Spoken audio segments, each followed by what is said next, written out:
यह कहानी एक गांव की है जहां लोग एक दूसरे के सहारे जीने का तरीका सीखते हैं। एक गांव था जहां लोगों के बीच में अनूठा एक बंधन था।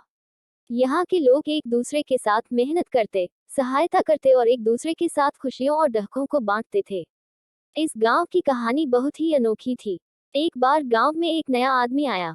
उसका नाम राम था। राम बहुत ही निराशाजनक हालात में आया था। वह एक छोटे से गांव में दूर रहते थे, जहां उनका परिवार बीमारियों और तंगी में फंसा था।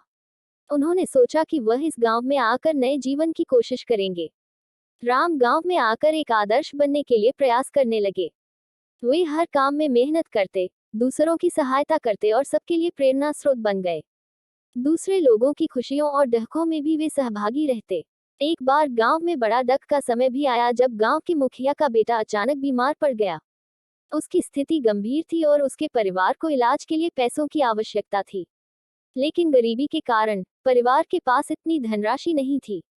जब राम ने इसे सुना, उन्होंने तत्परता से अपनी सभी बचत की राशि का उपयोग करके परिवार की मदद की। वे नहीं चाहते थे कि इस दुखी परिवार को किसी भी हमारी तरह जूझना पड़े। उन्होंने बचत की राशि के साथ साथ दूसरे गांव वालों को भी अपील की और उन्होंने भी उस परिवार की सहायता की। इस आपातकाल में गांव वालों ने एक बड़ी टीम बना ली। सभी ने मेहनत करके और अपने संगठन के साथ मिलकर इलाज के लिए पैसे इकट्ठा किए। थोड़े समय के बाद बेटे का इलाज हुआ और वह पूरी तरह स्वस्थ हो गया। इस घटना के बाद गांव वालों के मदद करने के इरादे एक दूसरे के साथ और भी मजबूत हो गए। यह उनकी सद्भावना, नेकी और सामर्थ्य का परिणाम था। वे सभी ने समझा कि दूसरों की मदद करके ही हमारा असली लक्ष्य पूरा होता है।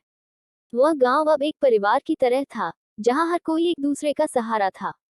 यहाँ के लोग अपनी खुशियों और दुखों को साझा करते, एक दूसरे की मदद करते और अपने संघर्षों को साथ में झेलते थे। वे सब मिलकर इस दुनिया में एक सुंदर और समृद्ध जीवन जीने का तरीका सीख गए।